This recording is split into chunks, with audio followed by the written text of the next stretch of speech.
my dear friends, again. Now the sun is coming, trying to sneak through the clouds. We'll see how successful it will be. So far only few rays practically. We'll see by the end of the day whether it will manage to get through. I was talking a few days ago about some events from the First World War. Actually, the famous Battle of Caporetto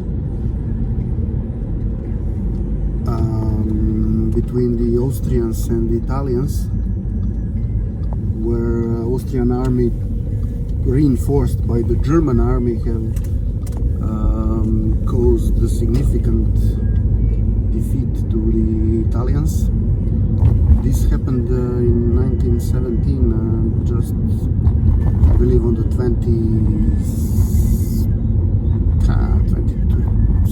23rd of October, I believe.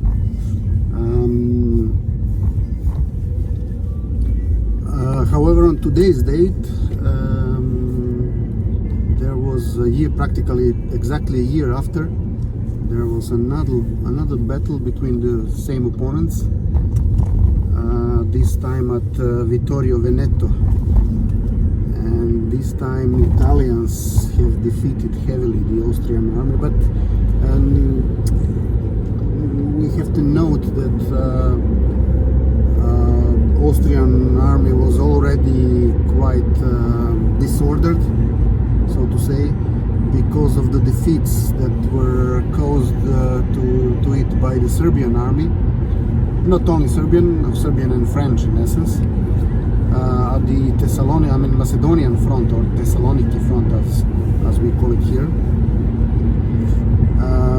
So by this date, already half of Serbia was already, not only that the Serbian and French troops have penetrated. Of course, these troops were not the only ones. They were supported by the Brits and Greeks, and to some extent Italians, and also, there were a few divisions of, let's say, the Czech army or any other army that was, even a small battalion of Russians still remained, I believe, at Thessaloniki. So as I said, the Austrian army by this date was already in quite a disorder, so that they were in quite a panic, because all the lines of the front in the south started practically being torn apart,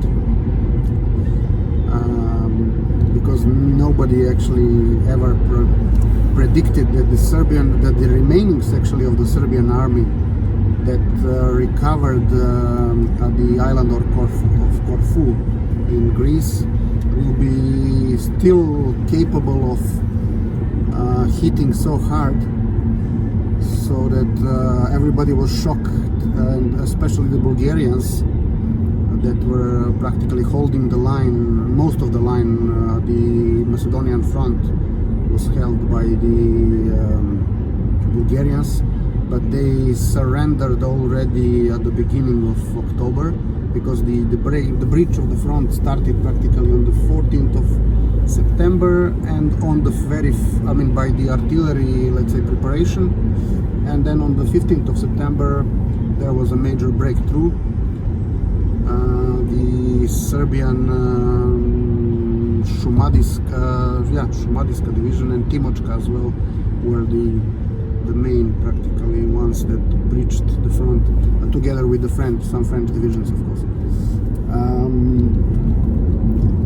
So that it's fascinating how quick was that defeat. Everything happened in practically a month and a half, in essence. The front that was practically idle for 2 full years, and the soldiers on other fronts, the Marna front and any other front, were practically making jokes about the soldiers that were practically standing still or sitting practically still at the Macedonian front for 2 years. But then when the Franche de Paris, I mean the chief commander of the French army, who was also commander-in-chief of the entire front, allowed practically the Serbs to try to break through. Everything happened so rapidly. I mean, the Germans and the Austrians, after the surrender of the Bulgarians, they tried to make another front line at the outskirts of Niš in southern Serbia, but Serbs were so furious.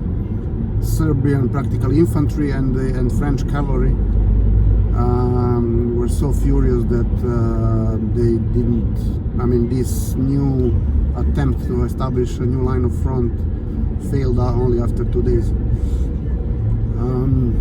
But going back to the story about the Battle of Veneto, Vittorio Veneto. Some years ago I visited Salzburg in Austria, and then of course there is a great castle at the hill at the outskirts of Salzburg, and I also visited this castle, and there was an exhibition within the castle about this Austro-Italian war, I mean during the First World War. And I remember a picture of cannon, I believe it was Italian cannon, that Italians managed to bring to the very peak of practically of one of the peaks of the Alps, in order to hit, I mean, with it the Austrian. But the cannon was of a size that was practically unbelievable to me, that any human being was able to put such a huge cannon at the top of a peak of a mountain. I mean, it was. And then what happened after the First World War, because then these peaks were forgotten and nobody ever wanted to take down that cannon from that spot. And this was not only one cannon, I mean, I'm talking about one example. There were some harsh winters after the First World War, and this entire peak was covered in thick snow for decades. And then there was an Italian alpinist that rediscovered that canyon sometimes during the 80s, I believe, 70s, 80s, because the thick snow melted only then, and the cannon was again free from the snow. So the alpinist took a picture of it. I mean, it was really magnificent, really huge cannon at the top of the mountain peak. And just to remind you that back then there were no helicopters or anything else that could have helped the troops to bring that cannon at the very top of the mountain peak. Okay, we are now entering the Ada Ciganlija. That much for now. Thanks for watching these videos, and talk to you soon again. Bye bye.